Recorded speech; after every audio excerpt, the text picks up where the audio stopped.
यदि जमीन उपजाऊ है और खाद भी अच्छी डाली गई है परंतु पानी खारा है तो पौधा भी अच्छा नहीं होगा। इसी प्रकार आपके कर्म अच्छे हैं, भाव भी अच्छा, परंतु वाणी अच्छी नहीं है तो संबंध भी अच्छे नहीं होंगे।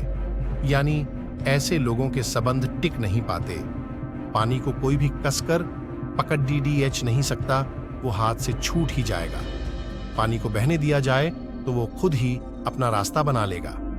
इसी प्रकार जब परिस्थितियां आपके विपरीत हों और कुछ भी समझ में नहीं आ रहा हो तो सब कुछ शांत हाव होकर समय पर छोड़ दिया दी। तो जब समय आएगा तो आपको खुद ही मार्ग मिल जाएगा।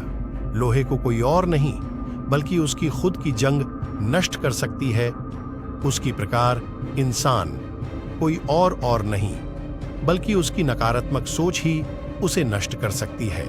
नफरत से सिर्फ नफरत ही फैलती है, नफरत को सिर्फ प्रेम से ही समाप्त किया जा सकता है। यह परम सत्य है। लक्ष्य प्राप्ति के मार्ग पर चलते हुए कोई दो गलतियां ही कर सकता है, एक पूरा रास्ता तय न करना और दूसरी इसकी शुरुआत ही न करना। जब तुम निराश होते हो तो कोई जब तुम्हारे कंधे पर हाथ रखता है तो तुम्हारा हौसला बढ़ जाता है, तुम्हें हिम्मत मिल जाती है।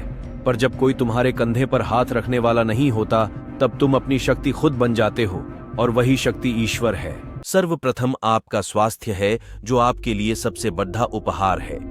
इसी प्रकार संतोषी व्यक्ति सबसे बड़ा धनी है और इंसान का सबसे बड़ा संबंधी उसकी वफादारी है। अच्छे हों या बुरे, कर्मा लौट कर आते हैं। आप जैसे कर्म करते हैं आपको भी वैसा ही फल मिलता है।